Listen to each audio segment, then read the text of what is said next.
भक्त प्रहलाद की पावन कथा को आप सभी ने श्रवण किया।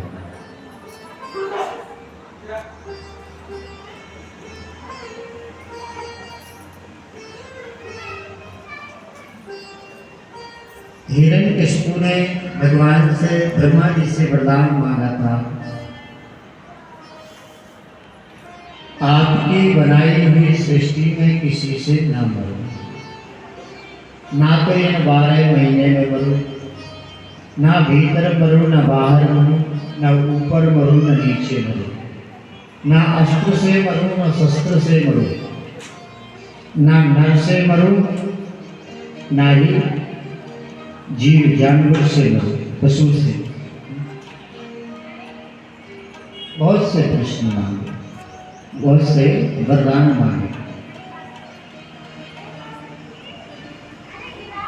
और मैंने कल बताया जिस समय वही हिरण्यकशिपु अपने राजमहल में अपने पुत्र प्रहलाद से क्रोध में पूछ रहा था कि बता तेरा भगवान कहाँ है। प्रहलाद जी ने बड़ा सुंदर उत्तर दिया, पिताजी पहले तो आपका प्रश्न गलत है, पहले आपका प्रश्न गलत है। मेरा भगवान कहाँ नहीं है, मेरा भगवान कहाँ है तो सर्वत्र विद्यमान है।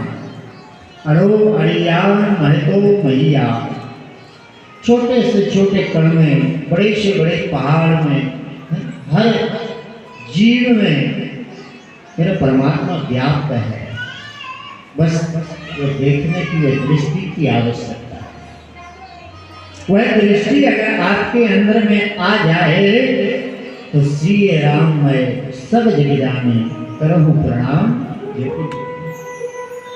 सारा जगत आपको नारायणमय, कृष्णमय, राममय प्रतीत होने लगेगा। कहीं अन्यत्र खोजने की आवश्यकता नहीं आपको, वह तो घट घट में व्याप्त है, कहाँ नहीं है। फिर भी लेकिन यहाँ वैकुंठ में नारायण भगवान इधर से उधर, उधर से इधर घूम रहे हैं, बेचैन है कि न जाने किस वस्तु में मेरा भक्त प्रहलाद मेरे का बता दे कि मेरा नारायण कृष्ण है, और कहीं ऐसा ना हो कि वह दुष्ट हिरण्यकशिपु उसमें मेरे को खोजे और मेरे को उस वस्तु में पहुंचने में देर हो जाए। और अगर देर हो गई तो मेरे भक्त की बात झूठी हो जाएगी। भगवान का एक संकल्प है, भगवान की प्रतिज्ञा है, अपना मान टले टल जाए पर भक्त का मान ना टलते देखा। यारे जो उसका चिंतन करता है ना, जो उसका चिंतन करता है उसकी चिंता परमात्मा करता है। जो उसका चिंतन करता है, जो नाम जपता है, उसका कीर्तन करता है, ज्ञान वाद को गाता है, उसको अपनी चिंता करने की आवश्यकता नहीं। वह तो चिंतन करे, चिंता करने वाला तो है। अपने अपने अपने घर की सब काहू को पीर, उन्हें पीर सब घरों की सुगंध रघुवीर। हमें तो केवल अपने परिवार की, अपने घर की चिंता है? उसको तो सर्वस्व की चिंता है, सबका ध्यान रखता है, किसको कब कैसी क्या आवश्यकता है वह पहुंचाता है।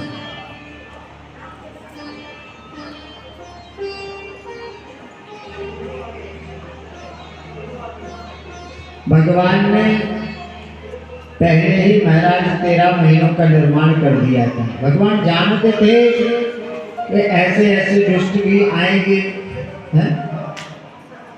तो महाराज पुरुषोत्तम मास बनाया, ना भीतर मरो ना बाहर मरो, तो गहरी पर बैठ करके उसका उद्धार किया। न दिन में मरूं न रात में मरूं तो गोधूली बेला, शाम को जो सूर्य अस्त होता है और रात्रि प्रारंभ होती है, सूर्य जो है दिन का अस्त होता है और रात्रि का उदय होता है, वह समय ना तो दिन है ना रात है, जिसको हम और आप बोलते गोधूली बेला। इसलिए गोधूली बेला बहुत पवित्र मानी जाती है?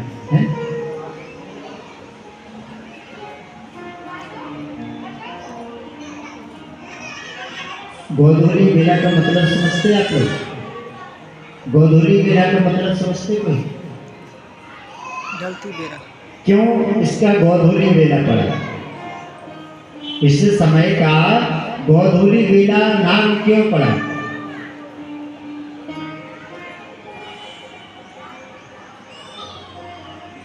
पहले जितने घर में सदस्य नहीं होते थे उससे ज्यादा घरों में गायें होती थी।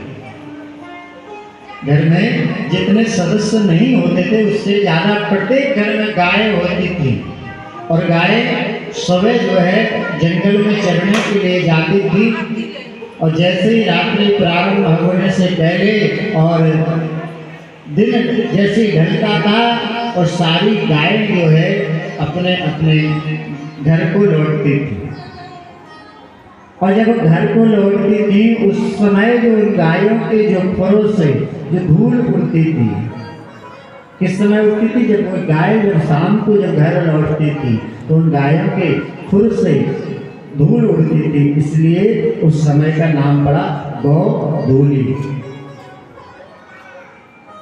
समय मतलब बेला।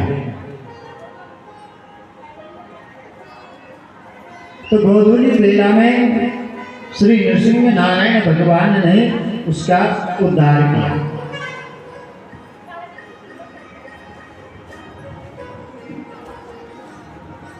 प्यारे, आज भी परमात्मा आने के लिए तैयार बैठा है, लेकिन प्रहलाद जैसा कोई भक्त हो तो। आज भी परमात्मा कण-कण में व्याप्त है, लेकिन प्रहलाद जैसा भक्त चाहिए। आज भी परमात्मा कहीं गया नहीं, परमात्मा आज भी प्रत्येक खंबे में विराजमान है, लेकिन प्रहलाद जैसी भक्ति अगर कोई करता है तो आज भी परमात्मा आने को तैयार बैठा है। सूर्य अनेक फिरे गण मांगत, पै पद सूर्य सुस्वाद कहाँ, पुनिताल मजीरा बजावत फिरे, मीरा सी मतवारी चाहे कहाँ। सिया राम कथा कितनों ने लिखी, पर तुलसी जैसी मर्याद कहाँ। नरसिंह बसे प्रति खम्बन में, पर कारण तो पहला दे कहाँ। सूर्य अनेक फिरे कण मांगत, तै पद सूर्य सुस्वाद कहाँ। आजकल बहुत से लोग अनेक सवैया चौपाइया और पदों को लिख रहे हैं, लेकिन भला सूरदास के पदों को कोई पा सकता है?